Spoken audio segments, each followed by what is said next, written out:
काका, हुआ है शहर, ले आए खाद बीज? हाँ भाई, लेके तो आया हूँ, पर क्या कहूँ, महंगाई इतनी हो गई है कि समझ में नहीं आता है कि खेती करे कैसे। फसल भी अच्छी नहीं होती है, ये दवाइयाँ नहीं डालूँ तो कर्जा करके लाओ, कैसे भी लाओ, लाना तो पड़ेगा ही। और ये दवाई की दुकान का कर्जा तो ख़त्म होने का नाम नहीं लेता। लाना तो मुझे भी है, पर सब कुछ इतना महंगा है, कहाँ से लाऊं, किससे खरीदूं, किसके पास सही दामों में मिलेगा और क्वालिटी उत्पाद भी मिलेगा या नहीं।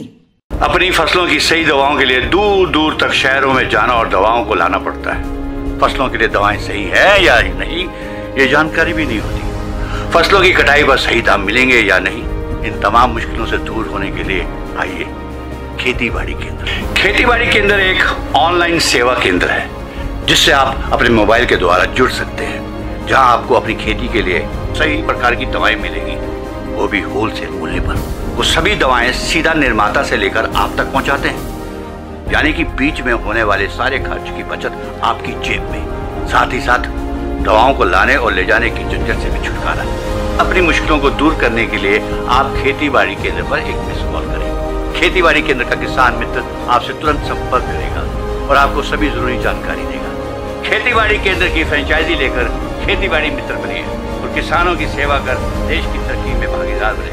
आज ही संपर्क करें नीचे दिए गए नंबर पर और खेती बाड़ी केंद्र से जुड़े। ये है खेती बाड़ी केंद्र ऐप। अच्छा, किसानों की सरदारी, उन्नत खेती बाड़ी। खेती बाड़ी केंद्र, देश के अन्नदाता की दुकान।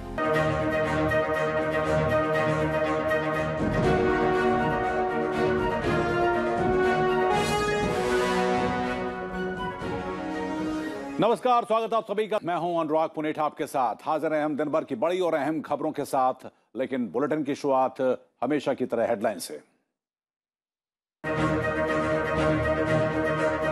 रक्षा क्षेत्र में पहले से ज्यादा पारदर्शिता और विश्वास। प्रधानमंत्री नरेंद्र मोदी ने 7 नई रक्षा कंपनियों को किया राष्ट्र को समर्पित। कहा, देश की सैन्य शक्ति को मजबूत करेगी नई कंपनियां।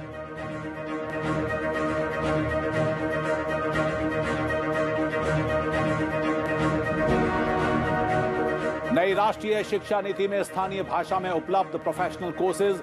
सूरत के सौराष्ट्र पटेल सेवा समाज के छात्रावास का प्रधानमंत्री नरेंद्र मोदी ने किया भूमि पूजन। कहा, कोरोना के बाद फिर अर्थव्यवस्था ने पकड़ी है रफ्तार।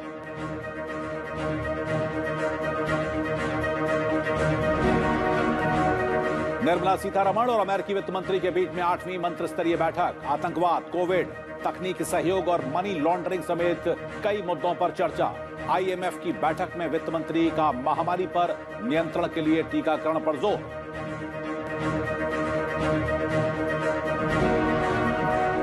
संयुक्त प्रवेश परीक्षा जेईई एडवांस 2021 के नतीजों का ऐलान। मृदुल अग्रवाल ने हासिल की प्रथम रैंक। लड़कियों में शीर्ष पर रही काव्या चोपड़ा।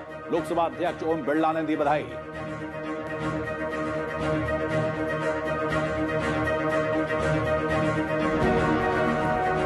देश भर में हर्षोल्लास के साथ मनाया जा रहा है विजयदशमी का त्योहार। बुराई पर अच्छाई की जीत का प्रतीक रावण का दहन। राष्ट्रपति, उपराष्ट्रपति और प्रधानमंत्री ने दी शुभकामनाएं।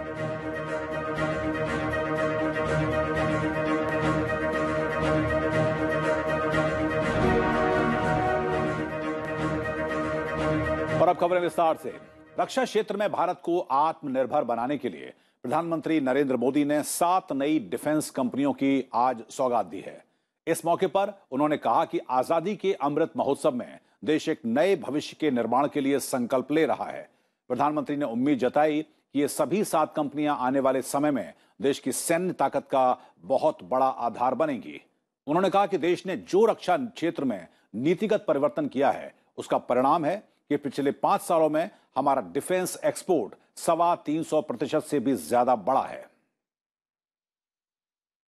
41 ऑर्डिनेंस फैक्ट्रीज को नए स्वरूप में किए जाने का निर्णय, 7 नई कंपनियों की ये शुरुआत देश की इसी संकल्प यात्रा का हिस्सा है।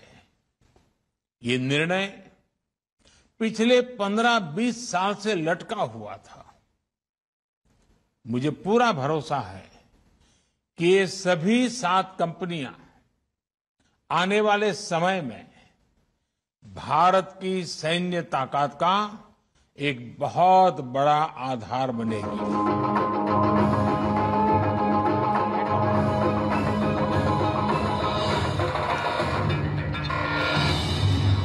7 नई रक्षा कंपनियों को राष्ट्र को समर्पित करते हुए प्रधानमंत्री ने कहा कि आत्मनिर्भर भारत अभियान के तहत देश का लक्ष्य भारत को अपने दम पर दुनिया की बड़ी सैन्य ताकत बनाने का है। भारत में आधुनिक सैन्य इंडस्ट्री के विकास का है।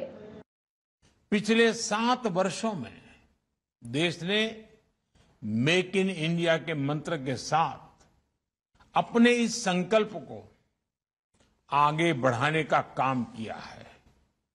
आज देश के डिफेंस सेक्टर में जितनी ट्रांसपेरेंसी है, ट्रस्ट है और टेक्नोलॉजी ड्रिवन अप्रोच है, उतनी पहले कभी नहीं थी। आजादी के बाद पहली बार हमारे डिफेंस सेक्टर में इतने बड़े रिफॉर्म्स हो रहे हैं। प्रधानमंत्री ने कहा कि हमारी ऑर्डिनेंस फैक्ट्रीज कभी दुनिया की शक्तिशाली संस्थाओं में गिनी जाती थीं, लेकिन आजादी के बाद इनकी क्षमता बढ़ाने पर ज्यादा ध्यान नहीं दिया गया। इस स्थिति में बदलाव लाने में ये 7 नई डिफेंस कंपनियां बड़ी भूमिका निभाएंगी। आजादी के बाद हमें जरूरत थी इन फैक्ट्रीज को अपग्रेड करने की, न्यू एज टेक्नोलॉजी को अपनाने की, लेकिन इस पर बहुत ध्यान नहीं दिया गया।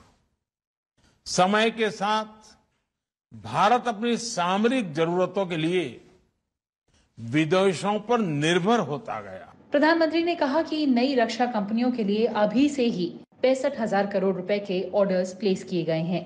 ये हमारी डिफेंस इंडस्ट्री में देश के विकास को दिखाता है। बढ़ता हुआ विश्वास नजर आ रहा है। एक कंपनी एम्यूनेशन और एक्सप्लोजिव की जरूरतों को पूरा करेगी, तो दूसरी कंपनी आर्मी व्हीकल्स मैन्युफैक्चर करेगी।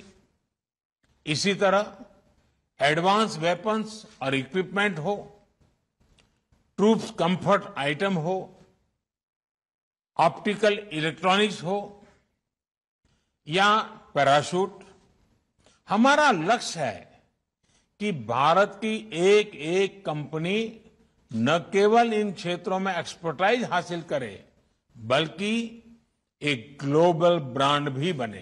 प्रधानमंत्री ने कहा कि सरकार ने सभी कंपनियों को बेहतर उत्पादन के लिए माहौल देने का काम किया है, साथ ही काम करने की आजादी भी दी है। सरकार ने ये भी सुनिश्चित किया है कि इन ऑर्डिनेंस फैक्ट्रीज के कर्मचारियों के हित पूरी तरह से सुरक्षित रहें। 7 नई रक्षा कंपनियों को राष्ट्र को समर्पित किए जाने के मौके पर रक्षा मंत्री राजनाथ सिंह ने कहा कि आत्मनिर्भरता के लक्ष्य को हासिल करने के लिए रक्षा उत्पादन महत्वपूर्ण है और इन कंपनीज को कॉम्पिटिटिव बनाने और एक्सपोर्ट सहित बाजार में नए अवसरों की खोज करने के लिए प्रोत्साहन भी मिलेगी। इस पुनर्गठन का उद्देश्य ऑर्डिनेंस फैक्ट्रीज को प्रोडक्टिव और प्रॉफिटेबल एसेट्स में बदलना, प्रोडक्ट रेंज में विशेषज्ञता को बेहतर करना, कॉम्पिटिटिवनेस में वृद्धि, गुणवत्ता और कॉस्ट इफिशिएंसी को बढ़ाना है। सरकार ने रक्षा तैयारी में सुधार के लिए ऑर्डिनेंस फैक्ट्री बोर्ड को 100% हिस्सेदारी वाली 7 डिफेंस कंपनियों में बदलने का फैसला किया है। इससे कार्यात्मक स्वायत्तता, दक्षता में बढ़ोतरी होगी और नई विकास क्षमता और इनोवेशन को बढ़ावा मिलेगा। ये कंपनियां गोला बारूद और विस्फोटक, सैन्य वाहन, हथियार और उपकरण, सैन्य सुविधा item, opto electronics gear, parachute और सहायक उत्पादों का उत्पादन करेंगे।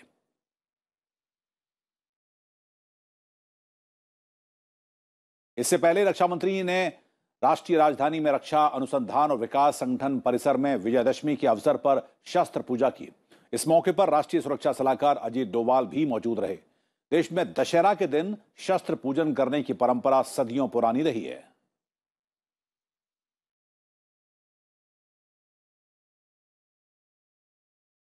उधर गुजरात के सूरत में सौराष्ट्र पटेल सेवा समाज द्वारा निर्मित छात्रावास के पहले चरण के भूमि पूजन समारोह में आज प्रधानमंत्री नरेंद्र मोदी वीडियो कॉन्फ्रेंसिंग के जरिए शामिल हुए। इस मौके पर उन्होंने कहा कि देश अब अपने पारंपरिक कौशल को आधुनिक संभावनाओं से जोड़ रहा है और अब पढ़ाई केवल डिग्री तक सीमित नहीं है, बल्कि इसे कौशल से भी जोड़ा जा रहा है। सौराष्ट्र पटेल सेवा समाज के छात्रावास फेज 1 के भूमि पूजन समारोह को संबोधित करते हुए प्रधानमंत्री नरेंद्र मोदी ने कहा कि नई राष्ट्रीय शिक्षा नीति में प्रोफेशनल कोर्सेज की पढ़ाई स्थानीय भाषा में कराए जाने का विकल्प भी दिया गया है। देश अपने पारंपरिक स्किल्स को भी अब आधुनिक संभावनाओं से जोड़ रहा है। आज नई राष्ट्रीय शिक्षा नीति के जरिए देश की शिक्षा व्यवस्था को भी आधुनिक बनाया जा रहा है। नई राष्ट्रीय शिक्षा नीति में प्रोफेशनल कोर्सेज की पढ़ाई स्थानीय भाषा में, मातृभाषा में कराए जाने का विकल्प भी दिया गया है। बहुत कम लोगों को समझ आ रहा है कि इसका कितना बड़ा प्रभाव पैदा होने वाला है। गांव का गरीब का बच्चा भी अब अपने सपने साकार कर सकता है। भाषा के कारण उसकी जिंदगी में अब रुकावट नहीं आने वाली है। अब पढ़ाई का मतलब डिग्री तक ही सीमित नहीं है, बल्कि पढ़ाई को स्किल के साथ जोड़ा जा रहा है। प्रधानमंत्री ने कहा कि कोरोना के कठिन समय के बाद देश की अर्थव्यवस्था ने जितनी तेजी से वापसी की है, उससे पूरा विश्व भारत को लेकर आशाओं से भरा हुआ है। स्किल और इकोसिस्टम से मिलकर आज नए भारत की नींव रख रहे हैं। स्टार्टअप इंडिया की सफलता हमारे सामने है। आज भारत के स्टार्टअप्स पूरी दुनिया में पहचान बना रहे हैं। अभी हाल में एक विश्व संस्था ने भी कहा है कि भारत फिर दुनिया की सबसे तेजी से आगे बढ़ने वाली अर्थव्यवस्था बनने जा रहा है। मुझे विश्वास है गुजरात राष्ट्र निर्माण के अपने प्रयासों में हमेशा की तरह सर्वश्रेष्ठ रहेगा, सर्वश्रेष्ठ करेगा। छात्रावास के निर्माण का दूसरा चरण अगले साल शुरू होगा, जिसमें 500 लड़कियों के रहने की सुविधा होगी। सौराष्ट्र पटेल सेवा समाज 1983 में स्थापित पंजीकृत संस्था है, जिसका मुख्य उद्देश्य समाज के कमजोर वर्गों का शैक्षिक और सामाजिक परिवर्तन करना है। Bureau report, sunset TV. केंद्रीय गृह मंत्री अमित शाह अंडमान और निकोबार द्वीप समूह के 3 दिवसीय दौरे पर हैं। यहां पर उन्होंने विकास कार्यों को देखा। केंद्रीय गृह मंत्री ने पोर्ट ब्लेयर में नेशनल सेल्युलर जेल का भी दौरा किया और शहीद स्मारकों पर माल्यार्पण भी किया। अमित शाह जेल की उस कोठरी को भी देखने के लिए पहुंचे जहां पर वीर सावरकर को रखा गया था। वीर सावरकर के प्रकोष्ठ में जाकर केंद्रीय गृह मंत्री ने उन्हें पुष्पांजलि अर्पित की। अमित शाह आजादी का अमृत महोत्सव के तहत यहां पर एक सांस्कृतिक कार्यक्रम में भी शामिल हुए। केंद्रीय गृह मंत्री ने कार्यक्रम को संबोधित करते हुए कहा कि अब जिस रास्ते पर नरेंद्र मोदी के नेतृत्व में भारत आगे चलने का फैसला कर चुका है, वो पीछे मुड़ने का नहीं बल्कि आगे बढ़ते रहने का रास्ता है और सावरकर और सान्याल जैसे वीर स्वतंत्रता सेनानियों की संकल्पना का भारत बनाने का रास्ता है। और आजादी का एक तीर्थ स्थल भी बुराई पर अच्छाई के विजय का प्रतीक है। यहीं पर एक संकल्प लिया गया था, भारत देश को, भारत माता को कोई गुलाम नहीं रख सकता। और आज देखिए, आजाद हुए 75 साल हो गए और मोदी जी के नेतृत्व में भारत ने दुनिया के अंदर अपना स्थान प्रथम पंक्ति के डेमोक्रेटिक कंट्री के नाते प्रस्थापित किया है।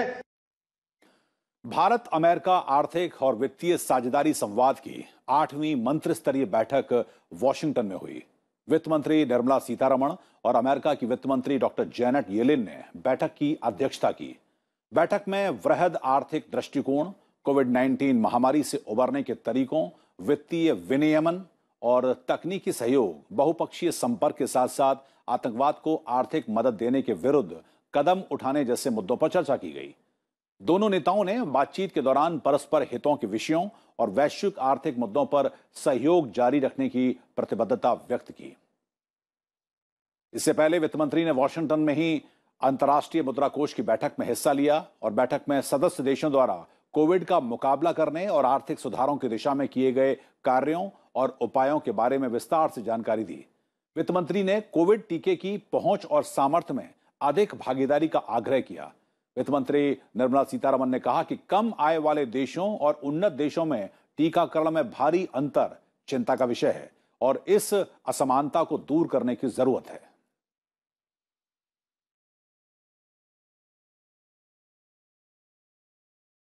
और अब संयुक्त प्रवेश परीक्षा जेईई एडवांस 2021 के नतीजों का ऐलान आज कर दिया गया। दिल्ली जोन के मृदुल अग्रवाल ने 360 में से 348 अंक हासिल कर प्रथम रैंक हासिल की है। वहीं काव्या चोपड़ा ने लड़कियों में शीर्ष रैंक हासिल की। उन्होंने 360 में से 286 अंक हासिल किए। इस साल जेईई एडवांस्ड में 41,862 उम्मीदवारों को सफलता मिली, जिनमें से 6,452 लड़कियां हैं।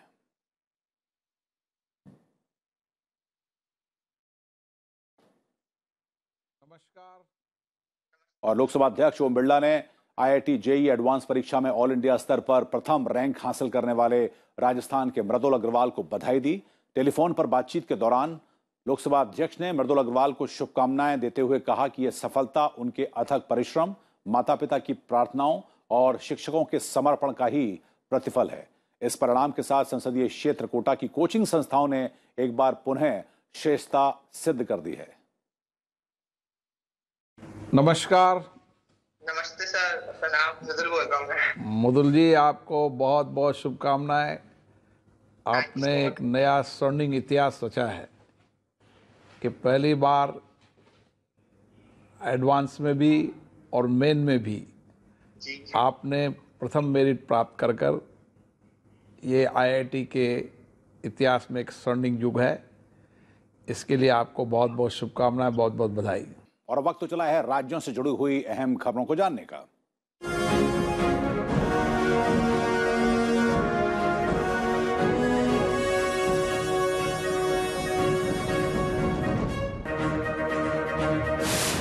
केंद्रीय ऊर्जा मंत्री आर.के. सिंह ने जम्मू में विभिन्न बिजली परियोजनाओं का उद्घाटन किया।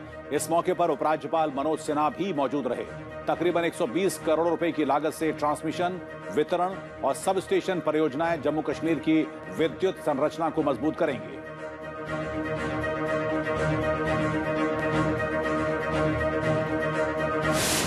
दिल्ली बीजेपी की ओर से झुग्गी सम्मान यात्रा का आगाज किया गया।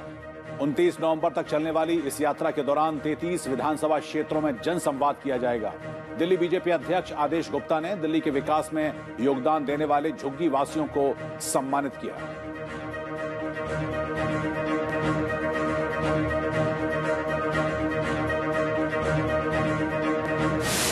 भारत के विदेश सचिव हर्षवर्धन श्रृंगला के साथ जापान के एक निवेशक प्रतिनिधिमंडल ने ओडिशा सरकार के साथ इस्पात, रसायन और विभिन्न अन्य उद्योगों पर संभावित साझेदारी पर बैठक की। इसमें जापानी फर्मों और निवेशकों से ओडिशा में निवेश के लिए आग्रह किया गया।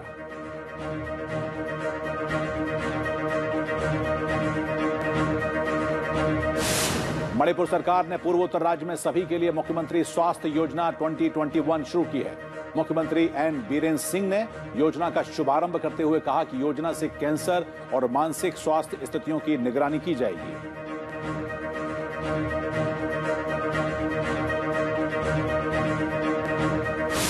पंजाब के मुख्यमंत्री चरणजीत सिंह चन्नी ने राज्य में एमएसपी पर खरीद कार्यों में बाधा डालने वाले धान परमल की आमद को रोकने के लिए इंटरस्टेट बासमती मूवमेंट पोर्टल को डिजिटल रूप से लॉन्च किया है। यह पोर्टल राज्य में बासमती ट्रकों की जीपीएस सक्षम आवाजाही को दिखाएगा।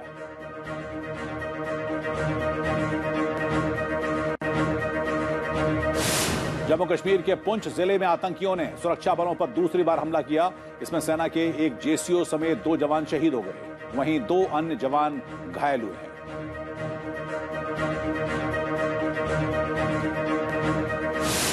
जम्मू कश्मीर में 18 साल से अधिक आयु वर्ग के सभी लोगों को वैक्सीन की पहली डोज दे दी गई है। प्रदेश के 20 जिलों में 100% लोगों का वैक्सीनेशन हो चुका है।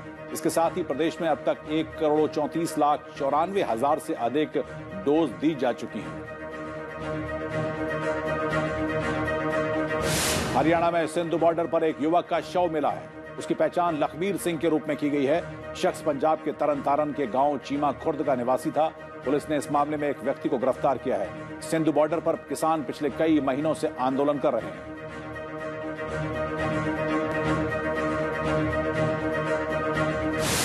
उत्तर प्रदेश के झांसी में ट्रैक्टर ट्रॉली बेकाबू होकर पलट गई।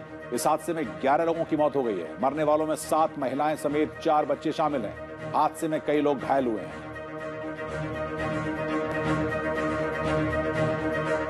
छत्तीसगढ़ के जशपुर में दुर्गा विसर्जन करने जा रहे लोगों को तेज रफ्तार कार ने कुचल दिया। इस हादसे में एक शख्स की मौत और 16 लोगों के घायल होने की खबर है। पुलिस ने आरोपियों को गिरफ्तार कर लिया है।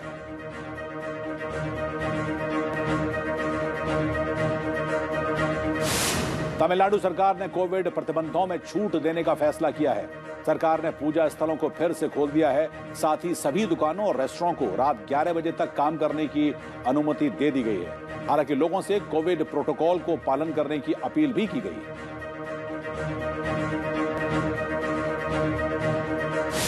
कर्नाटक के मैसूर का दशहरा दुनिया भर में प्रसिद्ध है। नवरात्रि के शुरुआत के साथ इस मेले का शुभारंभ हो जाता है। विजयादशमी के मौके पर कर्नाटक के मुख्यमंत्री बसवराज बोम्मई इस कार्यक्रम में शामिल हुए।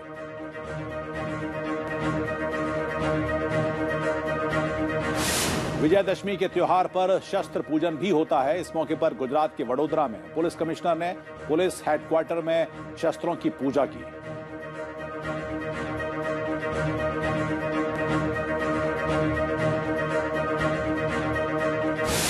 हिमाचल आने वाले पर्यटकों के लिए पर्यटन निगम ने विशेष पैकेज जारी किया है। लोगों को ऑनलाइन भी यह सुविधा दी जा रही है। टूरिज्म इंडस्ट्री को बूस्ट देने के लिए यह फैसला किया गया है।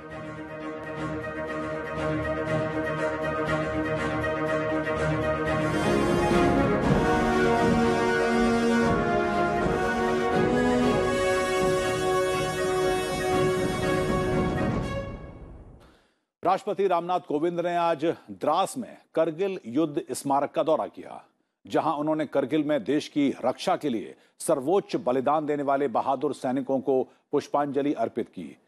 साथ ही राष्ट्रपति ने यहां पर शस्त्र पूजन भी कार्यक्रम में हिस्सा लिया।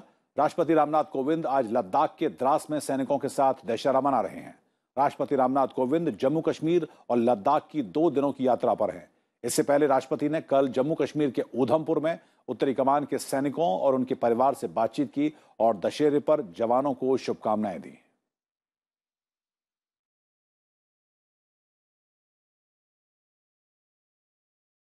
और विजयादशमी के मौके पर राष्ट्रीय स्वयंसेवक संघ यानी कि आरएसएस ने अपना 96वां स्थापना दिवस मनाया।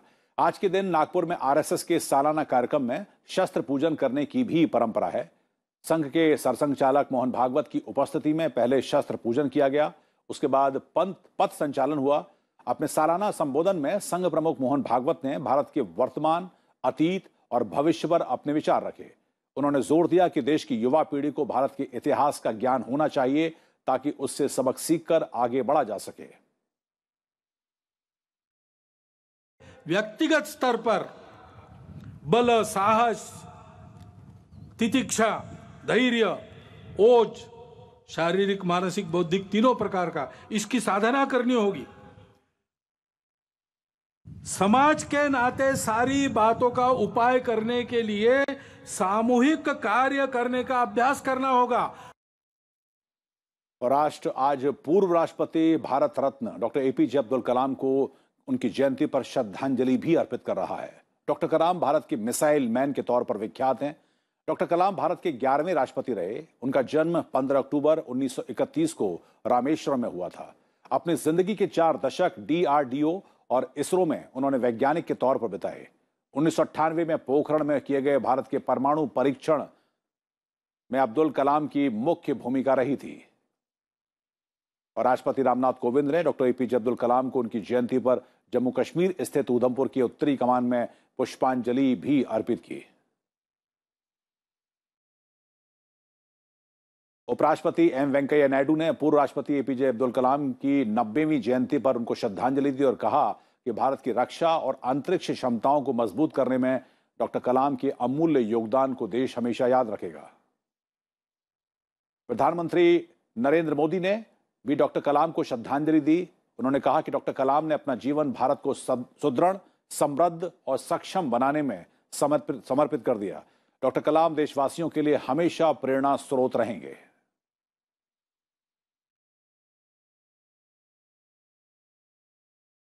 और विजयादशमी का पर्व हर्षोल्लास के साथ पूरे देश में धूमधाम से मनाया जा रहा है। इसी दिन भगवान श्री राम ने रावण का वध कर लंका पर विजय हासिल की थी। असत्य पर सत्य और बुराई पर अच्छाई की जीत के प्रतीक के तौर पर रावण दहन करने की परंपरा रही है।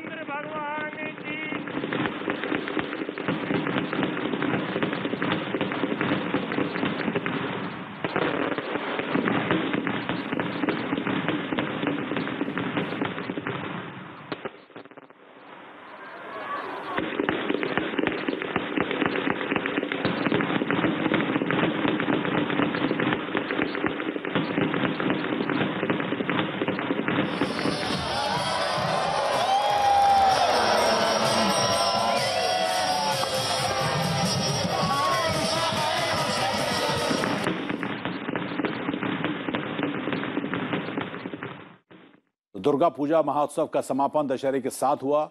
तो इस बुलेटिन में तो फिलहाल इतना ही, लेकिन चलते चलते आपको हम छोड़ जाते हैं पश्चिम बंगाल में दुर्गा पूजा के मौके पर सिंदूर खेला के खास रंगों के साथ। हमको दीजिए अनुमति। नमस्कार।